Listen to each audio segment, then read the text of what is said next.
Hello, everybody. I'm Jessica, and today I'm going to be presenting an overview of my practice and also a little art journey throughout my art practice. Also, I'm going to be talking in depth about one of my works titled Free Personality Reading Service and also share where I get my inspirations from.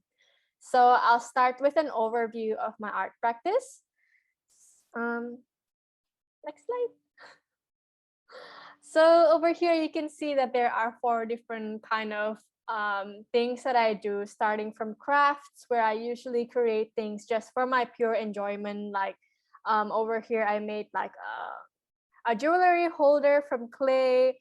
And then I also create fine arts, which usually undergo more in-depth research and planning for weeks or months. And these usually I create to make people reflect on themselves.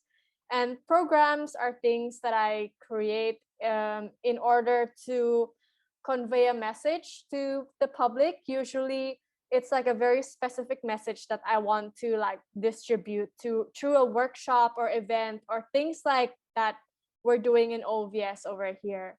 And the last one is movement. It's similar to crafts, is things that I create purely for myself without an audience, with no audience in mind. And so I view them as a therapeutic avenue for myself, free from judgment. But although these are separated to four, in reality, I tend to mix and match them when I create a work. So maybe a fine art work would take the form of a movement, programming, or yeah, just mixy matchy. And so the next one, I'm going to be talking about why I make artworks. Next slide. So um, I guess I realized from a pretty early stage that art is one of the talents that I have, and that I'm much better at making stuff rather than memorizing things. And so I feel like art is the best way that I could contribute to society because it's where my talents are at. And then secondly, it's to create spaces that I feel are needed. And also art encourages a form of self-development because I would tend to have to reflect upon myself in order to pick out topics that I want to investigate further through art. And fourthly, I view art as a great opportunity to learn about new things because in order to create art, I would have to research about things that I want to talk about in depth, chat with people, and get to know more about things in life. And there's, I guess, a lot of people have different definitions to art. Next slide.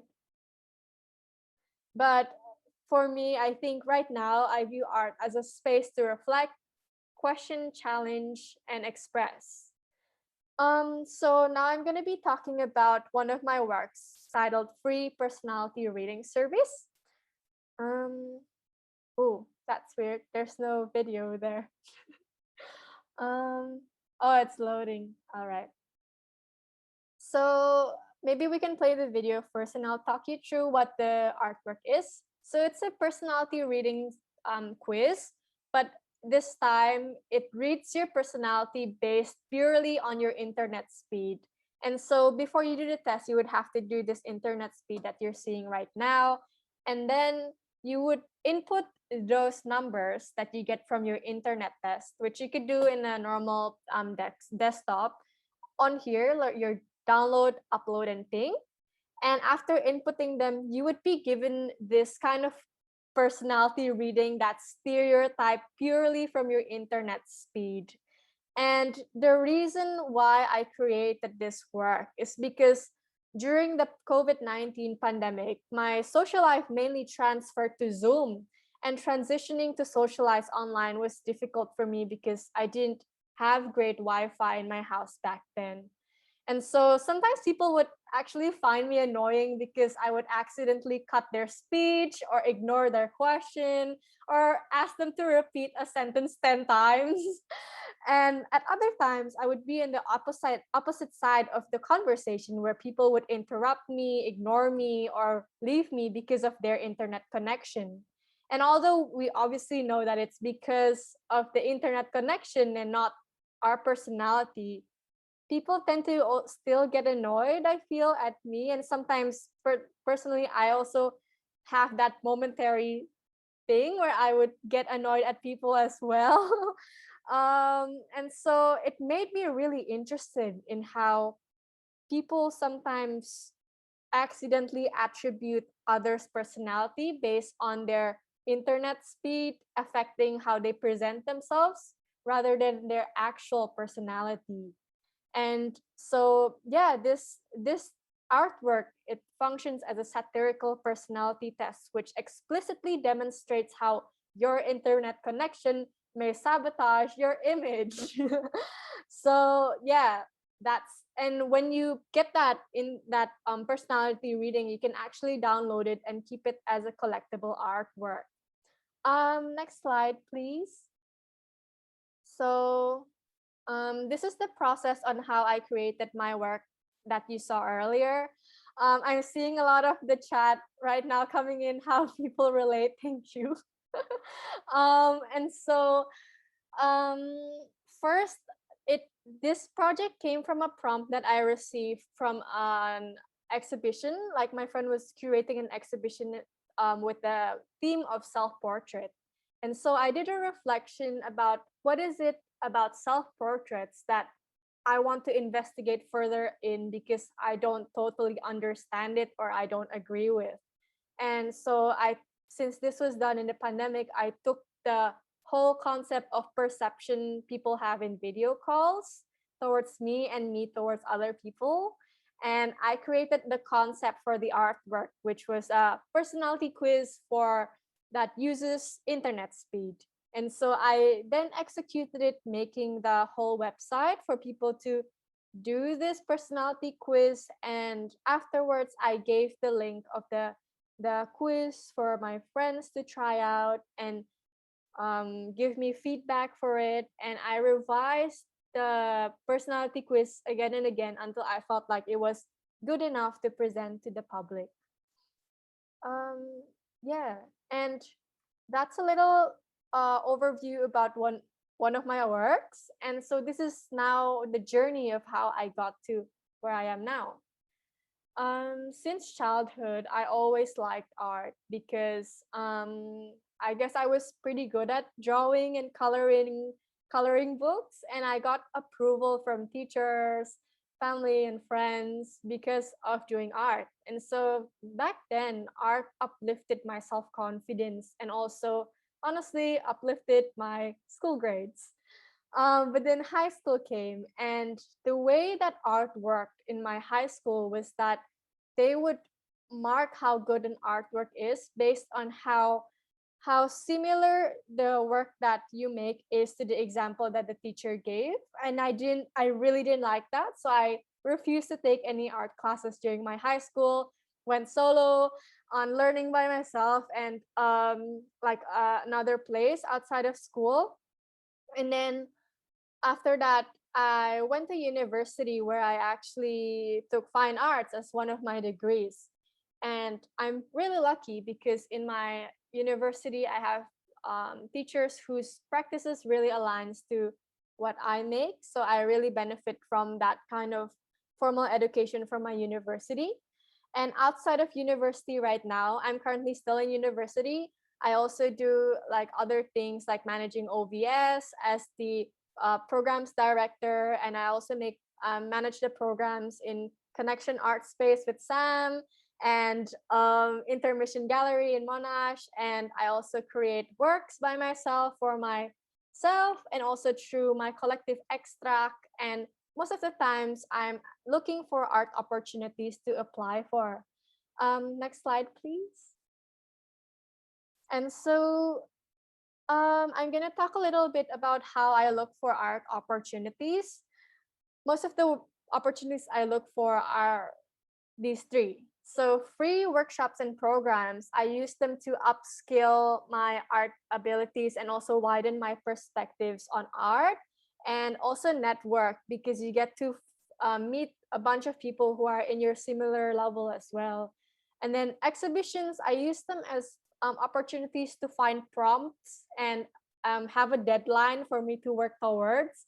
And instead of caring more about like whether I get accepted or not, I just view exhibition open calls as like free prompts for me to like take inspirations from, I guess.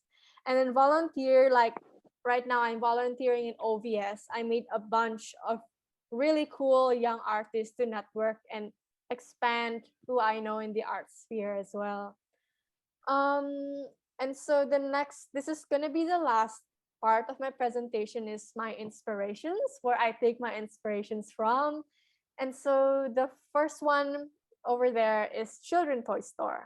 I find that children toy stores have really, really cool toys because there's a whole wealth of creativity that's put in order to make these things like toys in the toy store, and they're so full of sensory and interactivity that I feel like it I love the interactive nature, and I usually take that as inspiration to what I make. And then for group therapy and workshops, I feel like workshops sometimes they feel comfortable and sometimes they don't feel as comfortable. And I usually take inspiration of how people make workshops in a public space, how a public space can feel comfortable, and use that in order to create my interactive artworks and make sure my artworks are comfortable to people. Next slide, please. And I'm gonna play you a little video here. Oh, okay, it's still loading. Um, yeah, just play it for like 30 seconds.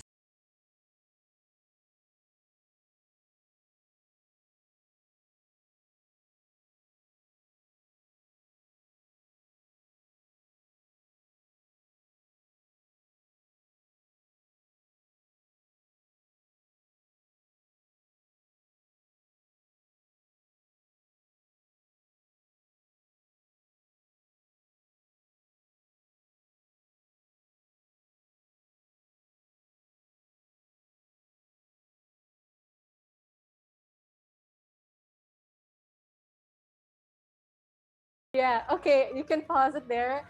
And if you wanna watch the whole funny video, you can go to Just for Laughs Gags YouTube and find a bunch of social experiments and pranks. But I feel like social experiments and pranks is a really critical point in my art practice, like as an inspiration, because in these social experiments, what they do is shift a daily encounter so slightly that people start to realize what they expect in life. And so it causes, I feel like this is a really good way to make people reflect on daily situational encounters.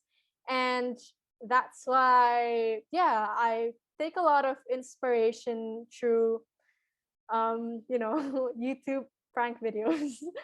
And the last one is an artist that I really admire at the moment,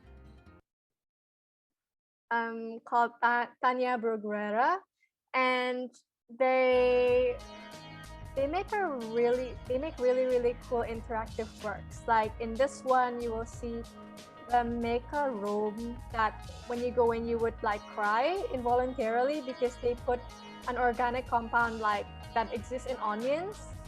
And also in this one, they make a room where people have to lay down on the floor, and their body heat would cause the floor to change and unveil a picture underneath. And I just really like Tanya's works because they always make ensure that the audience has a way to participate and make choice in the work, whether like how they want to lay down and all of this. So the work is indefinite and it has a tentative end, which the audience holds power to choose how it ends. So yeah, and I have this link that if you are interested in Tanya, you could look more on YouTube. I like this video. And so that's all for me today. Thanks so much for listening to my presentation, and I await for your questions as well in the question and answer session. Thank you.